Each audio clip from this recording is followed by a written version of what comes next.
And now, it's time for a Star Trek story.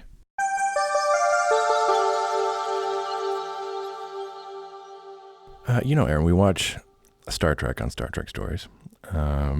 Occasionally. And Star Trek has a very egalitarian view of the future. And, I was kind of thinking about this the other day. They also, there's an interesting kind of juxtaposition here because we also see this kind of egalitarianism through the lens of a military-ish hierarchy and command structure. Kind of an interesting little juxtaposition. And it's got me thinking, and I'm going to use this term broadly. But my question is authoritarianism ever justified? When speaking in broad strokes, generally, I think most systems that we've created actually look good on paper. It's human error and greed and fear that comes into play, and corruptibility that wrecks it all, 100% of the time. It's the failings of the human heart. Yeah, it doesn't matter what system you use. That's the downfall. Fascism, fine. Just the failings of the human heart. Okay. Okay, well, maybe substance. Let's backtrack a little bit. Communism. Yeah, it's kind of interesting. And we'll certainly be getting into it in this one. I would say from a general political thing, I would I don't know. But once that scope gets a little smaller, then it gets more interesting. So, I'll be curious what we all think on today's episode of Star Trek Stories. They might have a thing or two to say about it. They might have a thing or two to say. This is episode 47, Chain of Command, Part 1. I am your autocratic host, Jaron Hatch, and I'm joined here by my imperious co-host, Aaron Cole. Hello, Aaron. Hello, Jaron. Hello to all you masses out there. Give us your tax money. We need it to build the roads. Yes, thank you for tuning in, everyone. We are just about finished with our look at the TNG Glory Years. Last time we watched True Q, where our good friend Jake Barnes came on, and we talked about what it truly means to be Q, whatever that means. And this week we have another returning guest on the show with us. Sitting in the captain's chair once again, we have the very lovely Ellen Morelos on the show. Hello, Ellen. Thank you for having me back, even after I ruined the mics. Yes, radio host Ellen. Ellen. You're doing great. You're doing great. You're doing wonderful. Thank you. How are you today on this chilly Sunday evening? I'm doing lovely. Yeah, for those of you who haven't listened before, who are new to the show, Ellen is one of my good friends. And they have been here getting a little taste of every season of Next Gen with us, having not really seen much of Star Trek before. And this is going to be our little selection from season 6, the penultimate season of the series.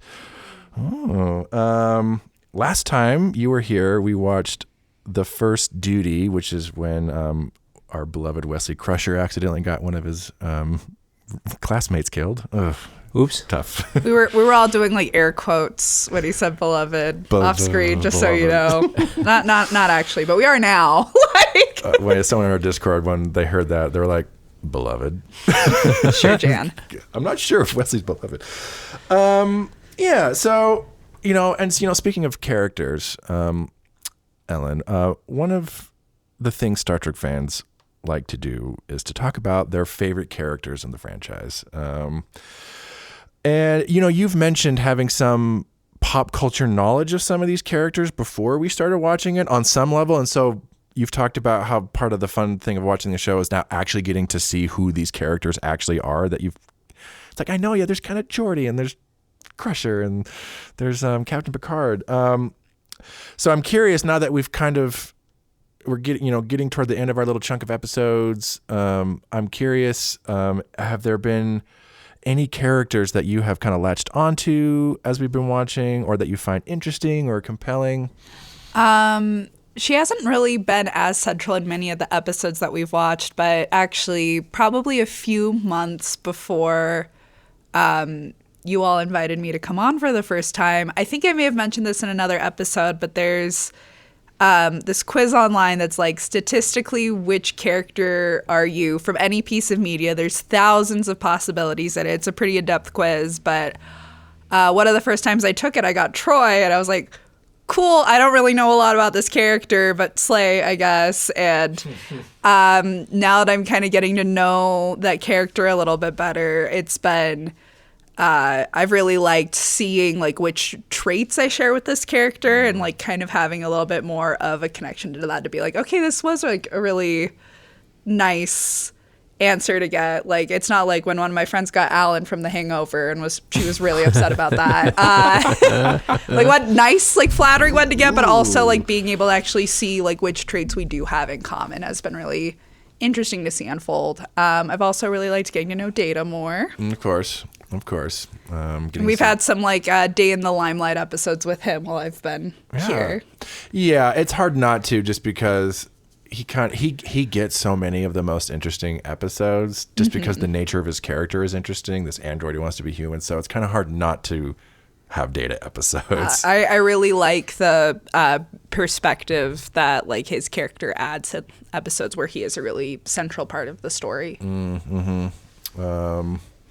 No, not Picard though. I was wondering, like, is she going to say a lot? I do really like Picard, but I feel like it was one of those things I was like, I'm sure everyone says it. It's like when you ask someone who their favorite Muppet is, and they'll say Kermit. Because like Kermit is a great Muppet, but a lot of people it's just like the one they remember. Yeah, I know Kermit. I can. It's like we all love Kermit. What else? Like. Yeah, we haven't had too much Troy centric. We did get Menage a Troy. Very iconic. She doesn't have like a huge part in this one, but she'll definitely have a part in what we watch today. And it is a two-parter, and the whole cast gets used, I think, pretty well in this. Though this will end up being pretty Picard heavy. This is pretty much a Patrick Stewart tour de force is what this will end up. Oh, I'm leaving. Just kidding. No, I do really like Picard. I just felt like it really went without saying, you know. And of course, shout out to Patrick Stewart, friend of the cast. You know, and because we've been watching like a few episodes, like we've been watching lots of Next Gen. We've had lots of people coming on to talk about it, but we've definitely had you on a bunch of times, and we're kind of seeing how the show evolves. We've also had our good friend Jake on several times watching a bunch of episodes with us, and we were talking about the cast and like how they've grown and changed. And one of the things we're kind of talk about is, and what some fans talk about is like because this is usually this is often heralded as the best Star Trek show, and one of the reasons most people point to is that the characters being the strongest point of the show. Just based on what you've seen so far, would you agree that it's the characters that makes the show, or what would you say? I would say like the characters really do make the show, because I feel like, you know, no matter how incredible like a storyline is, like you need characters that are going to be the heart of that story to carry it forward. Also, just even with some of the episodes that we've seen together that you have said are ones that are kind of considered like a little bit goofier, or like ones that people kind of enjoy a little bit more ironically, or maybe aren't even very popular episodes. I feel like you can still find a lot of enjoyment in them because of this great ensemble that we have. Yeah, I mean, yeah, sure, Menage a Troy is not going to win any awards, but we got Captain Picard. A whole meme has come from that episode, beckoning to the screen. It's a very memingful episode. Yes, memingful episode. Of course. I love that. Changing it up a little bit, you know, and going to our question from earlier, you know, what are your thoughts? I mean, I know you're also on board with me as being a pretty hardcore leftist. And I'm, you know, again, and speaking somewhat broadly with the term, not as like an actual political system, but do you think that authoritarianism is ever justified in any circumstance, or a more authoritarian approach to problems? I feel like I kind of have a similar perspective to what we've said before, where like the idea of having like someone in a place of authority like often does come from really good intentions, and there are a lot of times like really positive like authority figures, like, you know, like teachers, for a lot of people, parents, not everybody. I know not everyone has a great relationship with their parents, but there are these places where people do have a place of authority, where they are in a place of authority to actually assist you and actually do deliver on that. I do feel that, however, there are a lot of places where we have the intent of giving people authority and the idea that it is within the best interest for other people, but it doesn't often actually pan out that way because of the level of power that people are given. And this isn't necessarily just with, like, you know, high level political authority figures. Like, it can be seen in, like, smaller instances as well, or in more localized instances. Sure. I mean, like, not to vague post about cops, but the police.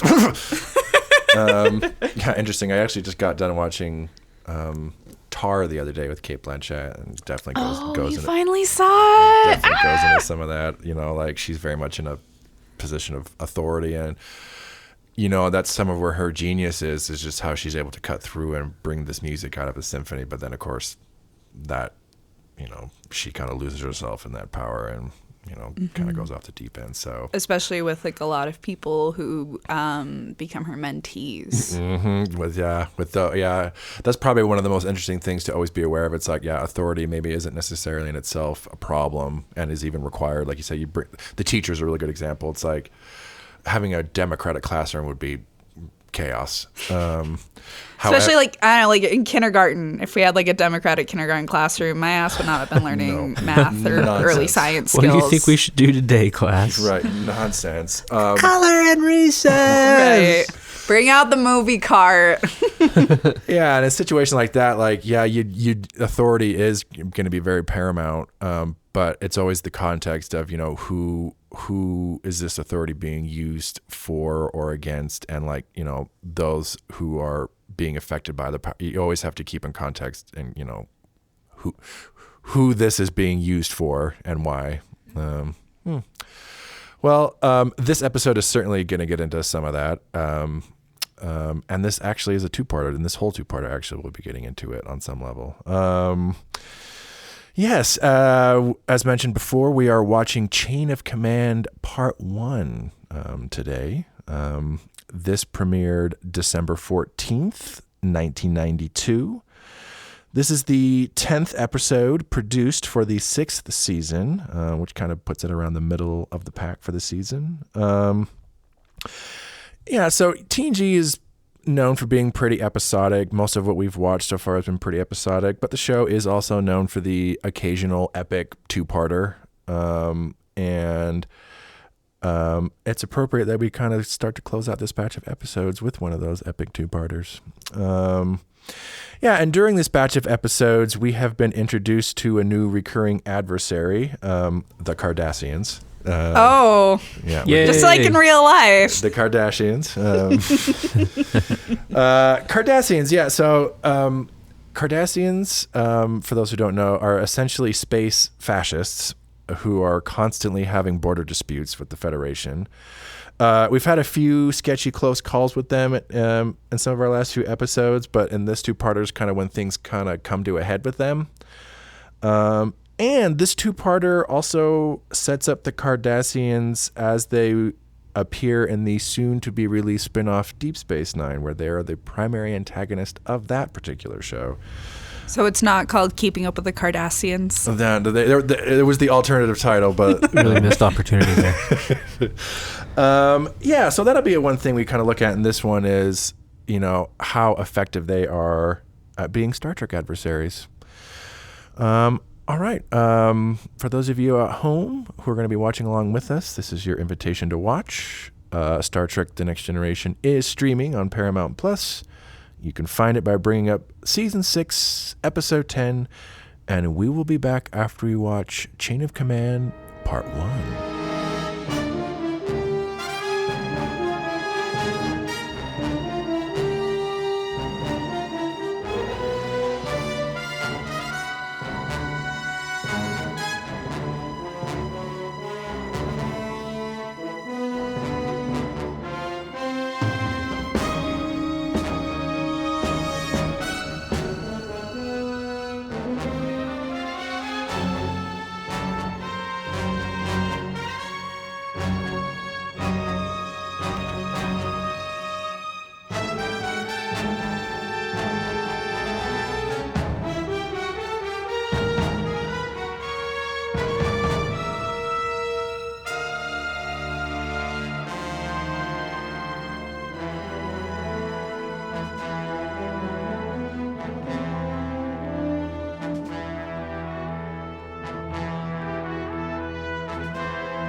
Well, the Enterprise will be monitoring your channel just in case you do need to transmit a signal. Bridge to Captain Jellicoe. We've arrived at the shuttle departure coordinates. Did you launch the probe I requested? Yes, sir. I wasn't aware you wanted to be informed. Thank you. Jellicoe out. I can see why he's still only a first officer. Captain, I would just like you to know that Commander Riker... I've read your reports, Jean-Luc. I know you think highly of him. It's not just my opinion. He's been decorated by Starfleet Command 5 times. He's been offered his own ship more than once. I think if you just gave him a chance, you would find him an outstanding officer. Jean-Luc, let's be candid for a moment. The Cardassians aren't going to listen to reason, and the Federation isn't going to give in to their demands. And the chances are you won't be coming back from this mission of yours. I want this ship ready for action, and I don't have time to give Will Riker or anyone else a chance. And forgive me for being blunt, but the Enterprise is mine now.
All right, we just got done watching Chain of Command Part 1. In case you didn't watch this one, haven't seen it before. So in this one,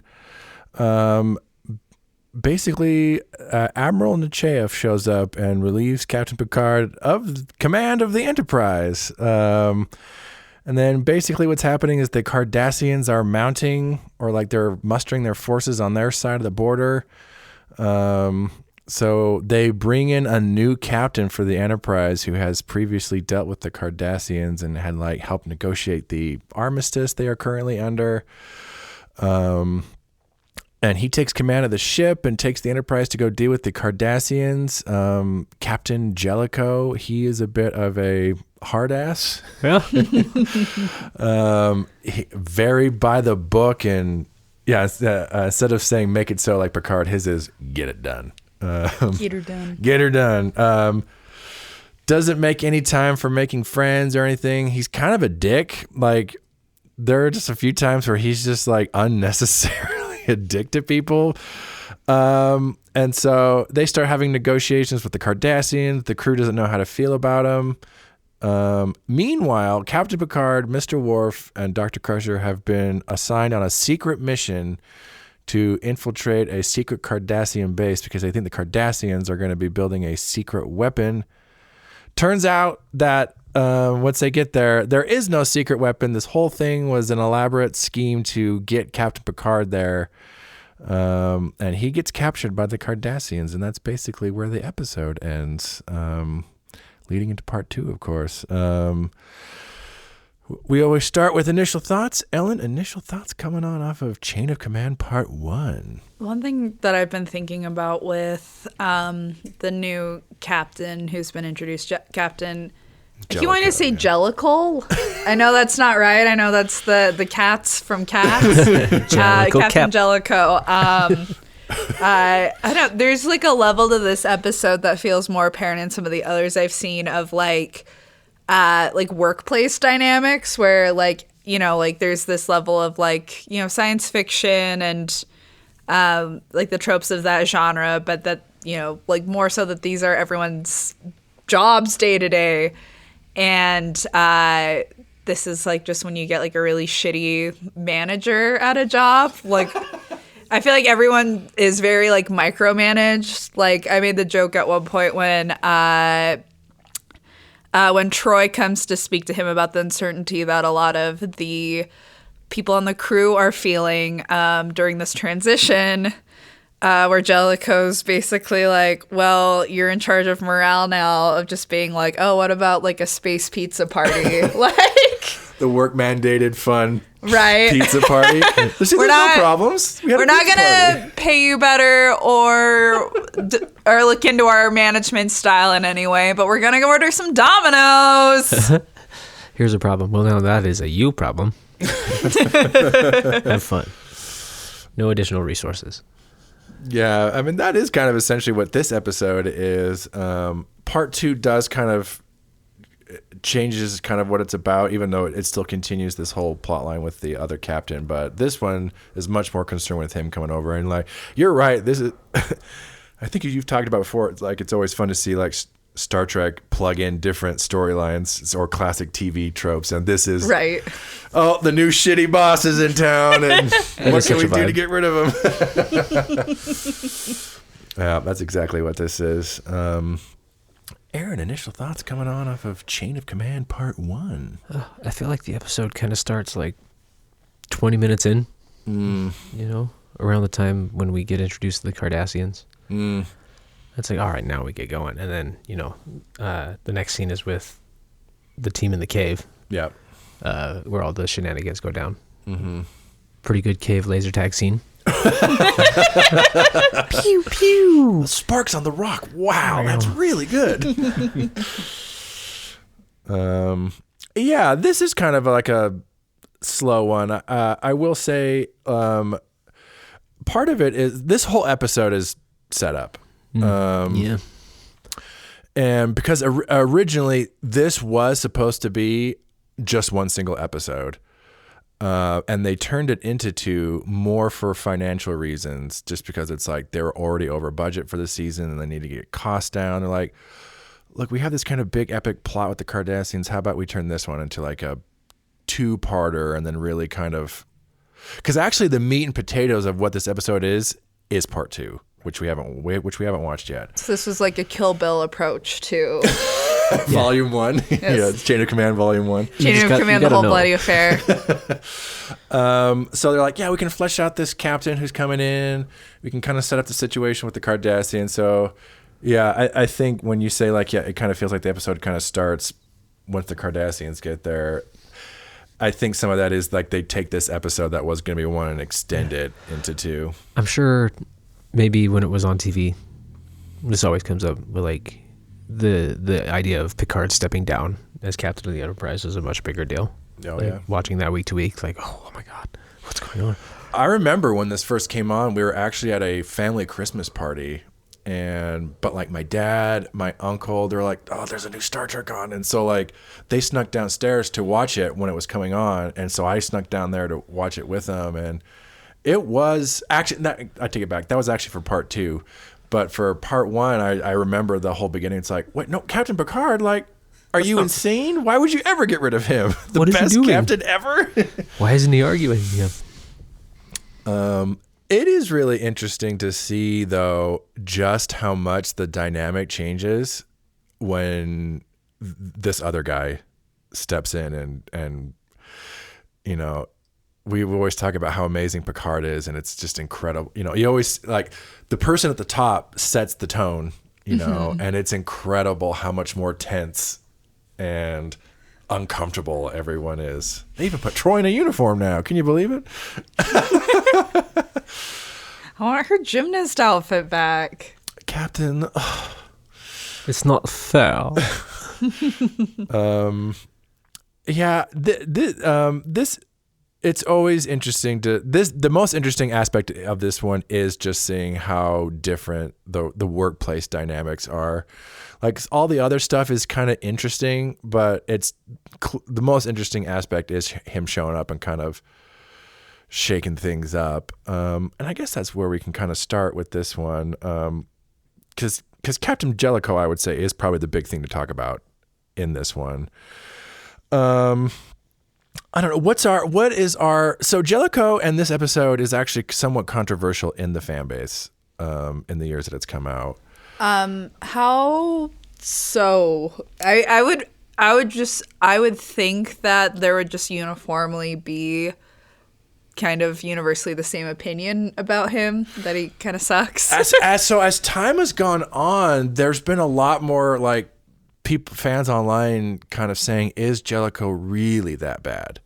And is it more of a failure of the crew failing to adapt to a wartime scenario more so than it is Jellicoe being a bad captain? And so there's now a lot more of like a discussion about like, what's like, is he just awful, or is the crew not quite understanding the situation and they're just kind of used to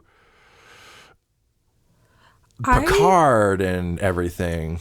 I don't know if that's necessarily the case, just from my own perception, obviously. Like, I mean, I probably don't have as much insight as people who are more versed in the lore, but I feel like even in dire situations, like being able to develop a relationship of mutual respect is incredibly important. And I feel like just from experiences I've had in my own workplaces, I feel like there can be like a tendency to expect very formal treatment from people, to really have like a hand in someone else's duties in a way that is frankly micromanaging. Often comes from, I feel like, people who are in places of like leadership or management that are very insecure within their position. And I feel like it's not a very effective way to manage a group of people, whether it's wartime or not. And yeah, I mean, sure, like they're not adjusting well to having a new captain on the ship, but I don't feel like he's doing much to aid in that transition. Indeed. He had a great opportunity to make the crew feel heard and listened to with their personnel problems that they brought to Troy and to Riker. And he shut it down completely. Yeah. I think I'm kind of split on kind of Jellicoe. I think on some level, like, especially if they're like preparing for potential conflict, on some level it is appropriate to kind of like, we got to get the ship ready. We got to be, like we could be in a potential wartime scenario at any point. We got to be prepared. So I think on some level, like what he's asking of the crew isn't all that much. I think it's the how of it mostly. Yes. Yeah. Because there are parts where it's like when so there are some times where I feel like I'm more on Jellicoe's side, and then there's sometimes where I feel like I'm more on the crew side. Like initially when he's like, we need to switch to a 4-shift rotation, blah, blah, blah. And then like when Riker's like, hey, like my people told me we're going to have a lot of personnel problems. He's like, look, we and there was a couple times like, well, if we do that, we'll have to shut down the science labs. And he's like, we're not on a research mission. Like, shut it down, do this. I'm like, okay, that's totally fair. They're totally used to kind of how things have been, and they're really kind of struggling to adapt to it. But then there are times where he's just unnecessarily antagonistic to everyone, where I'm like, it's one thing to expect a lot. And Geordi says, like, I don't mind hard work, but like, he's not giving us any time to do this. And then like, when Troy comes to him with like the legit concerns, like, hey, the crew's struggling with this, like, he's like, thanks for bringing this to my attention, but I don't have time for a honeymoon with the crew. It's like, well, you don't have to go on a honeymoon, but like, just let them know. It's like, at the very least, it's like, hey, we're going to a dangerous situation. Let's all make sure, like, just something on the line of like, we all need to step up and do this together, and it's not going to be easy. Not even that much. Just like, so they're like, okay. But he's just like, fix it. I don't have time for this fucking shit. Trying to figure out what an elephant looks like. Right. As he's just spending his time, dressing up his quarters, get the fish out of my, and put up my little kids' drawings and get this book out of here. Get some nice little frames for them. I got to make my presence known. I read it in Donald Trump's biography. I read the Art of the Deal, and it's informed all my captain decisions. And like the scene where he's talking with Picard before the mission, where he's like, and frankly, Picard's like, hey, dude, if you just give him a chance, Riker's awesome. Like, he's like, I don't have time to give him a chance. And then he's like, and forgive me. And he's like, you probably won't be coming back from this mission. And forgive me for being blunt, but Enterprise is mine. It's like, whoa, that's not. Why are you being so antagonistic in this? Some of you may die, but that's a risk I'm willing to take. Lord Farquaad. He is very Farquadish. Even his haircut. It's got a little bit of the swoop going on. The swoop. We should note this is played by noted character actor Ronny Cox. He's probably, for me, he'll always be the guy from Robocop. You pointed out, Ellen, and this kind of goes into some of our conversation from earlier about like, authoritarianism or this kind of authoritarian approach. It's like, I don't think, generally speaking, what he's asking the crew is too much. However, but then going to the approach, I mean, you said you started bringing up like the insecurities, and there's that little scene between Riker and Troy where he's like, well, I'll say this, he's sure of himself, and she's like, no, he's not. Nor. So it seems to be on some level he's like compensating, or there's some insecurities, and this kind of goes into some of the trouble with, I think, authority, where it's like, clearly this guy seems to believe that what's needed right now is I need to take this authoritative approach, but which is fine on its own level, but he's clearly kind of lost himself a bit in the power of it all. Definitely. Especially coming from like just kind of this transition with like, replacing someone who has a very different philosophy, but is someone who is very celebrated, who's very decorated, who's very beloved. Like they're big shoes to fill. Yeah. To be fair, I guess when we first see Picard in like the first episode in the early episodes, he is kind of a hard ass and is kind of a dick. Like, not to this extent though. But not to this extent. He's just a cold fish more than anything, right? Very rigid. What do you guys think? I mean, we haven't seen the resolution of this, but I mean, I haven't seen the resolution of this. Yes, you have. Y'all have. I'm assuming. Spoilers. It's classic. What's the feeling? In addition to Jellicoe with the crew, what's the feeling on Jellicoe's tactics with the Cardassians? is because he's extremely antagonistic. Mm-hmm. In the things with the Cardassians, space racism. Spacism. Is this another case where once again, like he's being unnecessarily antagonistic? Is it potentially effective with them? I feel that he's really doing these like kind of like art of the deal type things, like as you mentioned before, of him like storming out of the meeting and being like, "You tell them that I have decided that I will perhaps meet with him again."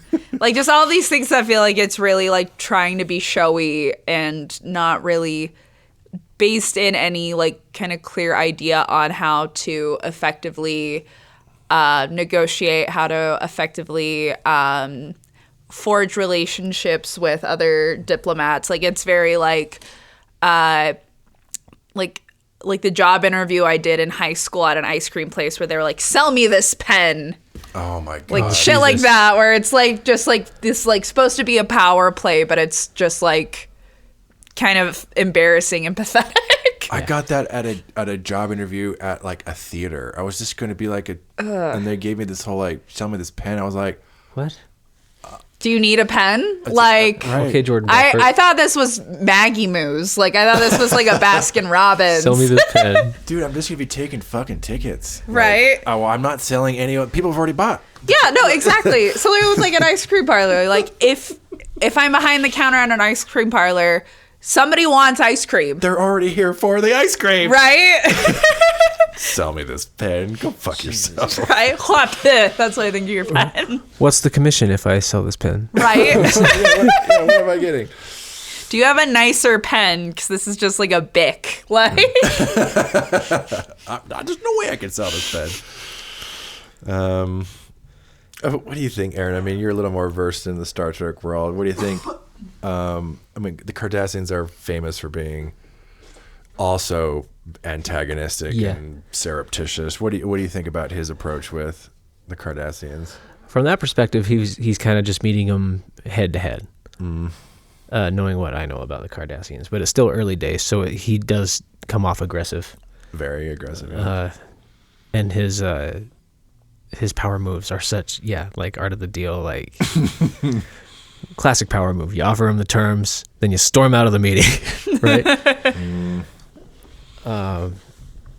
And then you send your lackeys to come back in and negotiate. It's so funny. It's like we've been talking about this whole time. It is such like a 90s like corporate office vibe. Just going to work every day. Totally. Just wearing space jammies. Yeah. the Looney Tunes movie? Space Jam ease. Space Jam.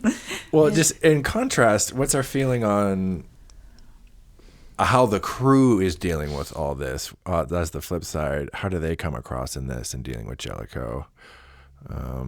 Are they? I mean, clearly they're sympathetic, but are they on some level? Are they not meeting him as far as they could be? Are they being needlessly just like pushbacky against him? What do you guys think? When I was watching the episode, I was very much on the crew side Sure. until, like what you've kind of brought up about maybe them not being as willing to adjust or meet him. Like, that's not really something that I thought of mostly. I was like, this guy sucks. I get this. To be fair, he does suck. They do a good job of making him extremely unlikable. I mean, to be asked to like add another shift to your crew rotation with no additional personnel, so having to adjust your sleep schedule, your eating schedule, all that stuff. Nobody wants to work anymore. Yeah. There's all these jobs on the ship and no one's taking them. We're so understaffed. However, nobody's applying. It's like, yeah, I mean, it's interesting because it's like, I don't know, it seems like on some level, are there no protocols for like if they're going into wartime mode? You know, it's like, are there no protocols? It's like, okay, we're snapping into battle time. We all need to like, all our science and exploration stuff is on pause. We just need to do this. And it doesn't seem like they're all that interested. There is part of me that kind of feels like the crew isn't, and I don't know if it's just Jellicoe just being so about it, but on some level, the crew doesn't seem to be taking it as seriously as he is. They seem just a little more concerned about, we want Captain Picard back, which is understandable. I should know we're watching it in the background. Just a little bit of trivia. This whole sequence was supposed to be a little mini crossover with Deep Space Nine. This was supposed to be, they were originally supposed to get passage from Quark on Deep Space Nine. That was the original in the script, how it was all written. But that's so cool. Deep Space Nine hadn't quite premiered yet. It actually premieres after this two-parter. So they're like, yeah, it hasn't quite premiered, so it's not really going to hit. So they changed it just last second, so it's just random Ferengi of the week. Oh, that would have paid long-term dividends, boys. You should have gone for it. It would have been so cool. Every time I hear that, I'm like, no, it would have been so cool to see Quark. We should also talk about, in a weird way, the B plot is really the more important plot in terms of like the narrative, but the B plot is kind of Picard and Worf and Crusher going on their little secret mission, even though that's kind of the more important plot. What's their feelings on that? How does that work against like all the kind of workplace drama on with Captain Jellicoe and the crew on the Enterprise? It's all very clean. It just kind of feels like the office drama at night, right? I feel like it's kind of interesting. It doesn't seem anyone is as concerned about other members of their team being reassigned. Oh, yeah. Oh, Picard. Oh, yeah, Crusher and Worf, but Picard. It's fine. It does kind of feel to me a little bit just kind of just getting to where they need to go. All their scenes are very much just them talking about the mission and what they need to do next and what they do. There's not a lot of like... seducing a Ferengi. Yes, of course. We would be remiss if we did not mention the...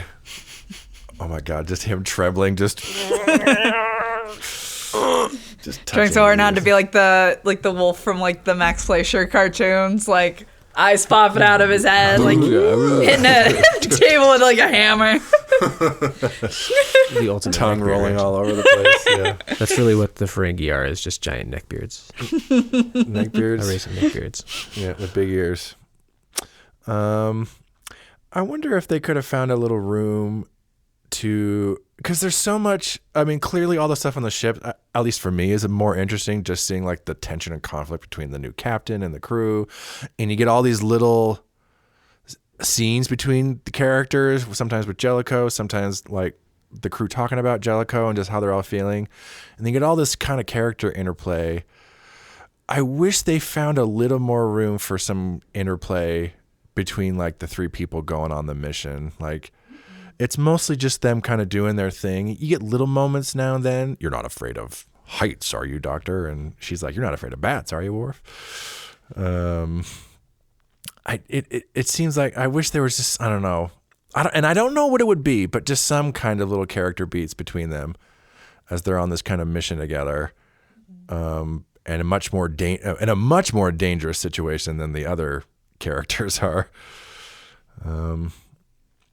Yeah, but then again, I don't know what that would be though. Like, I mean, like there's only so much room, but yeah, maybe if they had more time, they could have done more dramatic things on the mission. Something. Like twists and turns, things gone wrong, encounters with the Cardassians. Just a lot of scenes of, turning corners, walking on neatly raked flat floors of dirt. Like some very square shaped rocks. We're going in circles. We've been here before. I do think it's kind of funny, like the cat suits that they're wearing, like they're like burglar outfits, for lack of a better term, like look a lot more like something from the present day than a lot of the costuming I've seen on the show. Just kind of more of your standard special ops kind of look. Yeah, but why don't they all have different colors? Right. Could you imagine? Yeah, they're just like the same colors but all muted. Oh, they're the really dark red and really dark blue, or kind of even missing if it like a was snare like drum. all black, like still having like kind of a similar silhouette to this like very like futuristic, but it's the late 80s early 90s kind of aesthetic the show has established. Speaking of cat suits, this is the episode that puts Troy in a uniform basically for the first time, and for the rest of the series she's basically in a uniform from this point on. And it's kind of an interesting little. So like the writer of this episode, or one of Ronald D. Moore, he'd been wanting to put Troy in a uniform for a while, and actually Marina Sirtis also wanted to be in a uniform. She always thought it was really like, why am I wearing? It's clearly like a bit of a like a sexualized thing, like, and she was like, why do I always have to wear like the boob dress or the off lavender onesie? And so they're like, how about we have this guy show up and he puts you in a uniform? And I think it's awesome that they finally just put Troy in a uniform. It's like, look, she's part of the crew. Just have her be. And it starts a weird character thing for her, because from this point on is when they actually finally start to figure Troy out, and she becomes like a full-fledged Starfleet officer. Like 6 seasons in? Yeah, We did it. So 6 seasons in, We they, did it, they Joe. finally start to figure it out. It's just so weird to me. It's like they couldn't just have it be a decision she wants to do. They have to have it so this captain orders her to wear it. I'm like, can't you just have it so she wanted to? You know, I've been wearing this, but I want to take my Starfleet career. I don't know. Yeah, like I don't know, just like a little bit more like autonomy in the decision. Right. Just because like the whole point she's not wearing the uniform is because the producers don't want her wearing it, you know? And then Yeah. when she finally gets to wear it, again, it's because like it's a fictional authority character who puts it on her. I'm like, why can't she just decide she wants to start wearing why? We have to make a thing out of it. They have to make a whole thing out. I mean, Because you're taking away the boobies.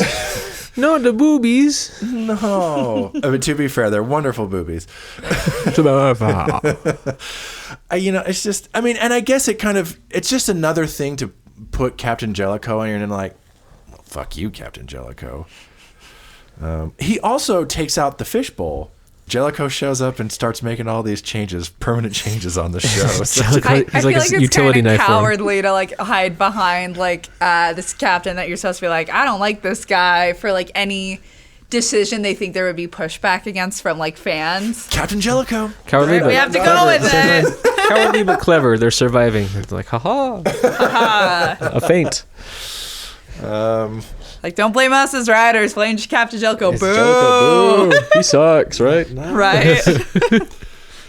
Just an interesting, weird little bit of behind the scenes trivia. They just use Jellicoe to make these little superficial changes. love it. On the permanent changes. It's so weird. It's very silly. And yeah, you also mentioned when we were watching, Aaron, yeah, this is the episode that finally like finalizes the look for the Cardassians. We've seen it a couple times before, but it's been very kind of, you can tell they haven't figured it out yet. They've had some work done. They've definitely had some work done. The uniforms are very different now. That's basically the uniforms you see them in. This is Cardassians moving forward. They have Yeah. the neck ridges, the forehead thing. They are the forehead spoon, the much more Forehead spoon. Yeah, much more pronounced neck ridges. You could eat ramen Their with that asses spoon. are huge now for some reason.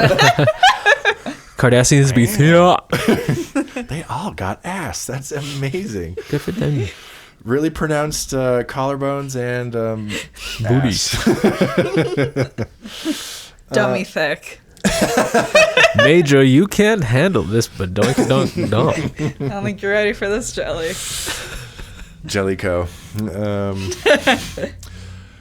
Yeah, interesting. I mean, yeah, clearly all a bunch of setup. I guess it's a fine enough episode on itself, but all the meat and potatoes comes in part 2, which we will be getting to for all of you next week. But we're going to be watching that real quick here.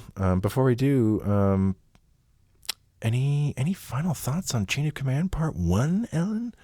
Not that I can think of, really. Looking forward to starting Courtney and Chloe Take Picard.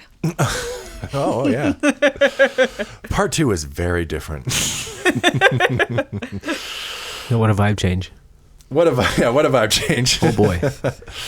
But not till next week. Yeah, Aaron, final thoughts on Chain of Command Part 1. Oh, cannot wait to get to part 2. Yeah, I know. Part 2 is where it all happens. Yeah, it's always fine. And like I don't know. It's the most interesting thing this episode has done. It's just interesting seeing some of the fan discourse now, because I have seen fans passionately now defend Jellicoe and say like Riker and crew are completely unprofessional in this episode. I'm like, yeah, I don't think I'd go that far, but I definitely see some of the points. But to also say that Jellicoe's not an asshole, that say Riker's being the asshole, I'm like, I think Jellicoe's somewhat justified in his actions, but his approach is still all wrong, and he's still a giant dick.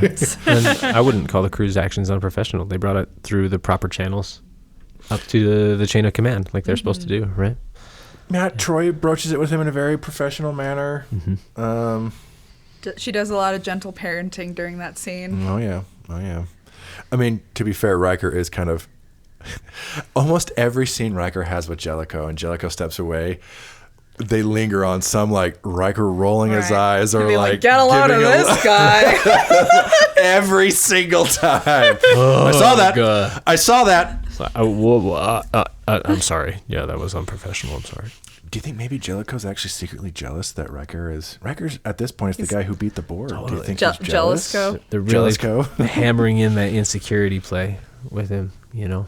Yeah. Everything he does, he's just lost in, like you said, the power grab and his own insecurities. Just like the way too that he just like when he's speaking to Picard, he just starts talking shit about him for like no reason. You can see why he's never right. Why he's still a first officer. It's like he has been offered his command multiple times. He just wants to be here. Like right.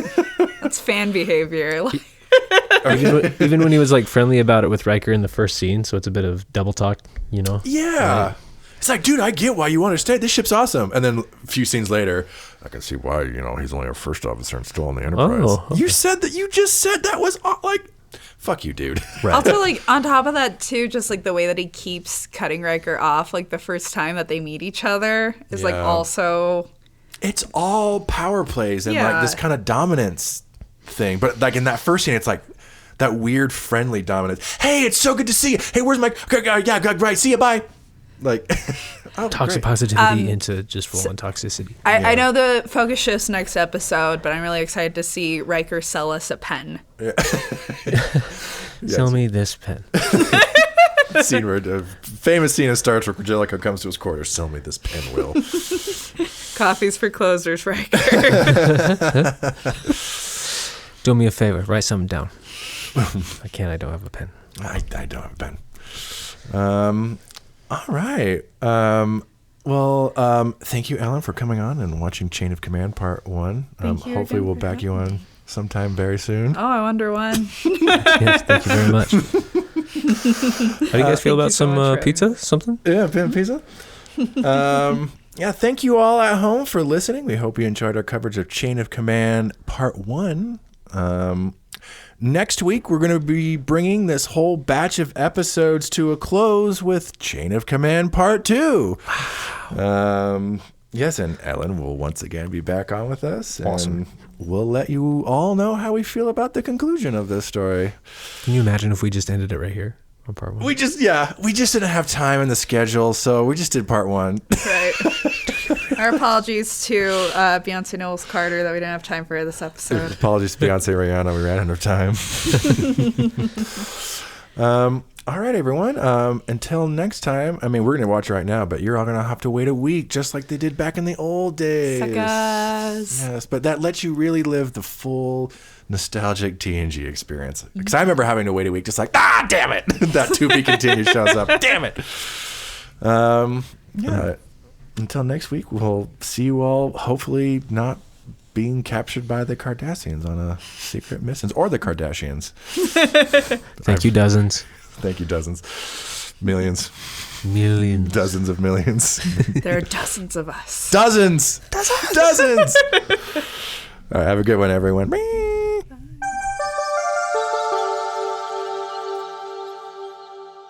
Thanks for listening. If you'd like to share us your own Star Trek story, you can email us at storiedstartrek@gmail.com, or you can visit our Discord server. You can find us by clicking on the link in the show description.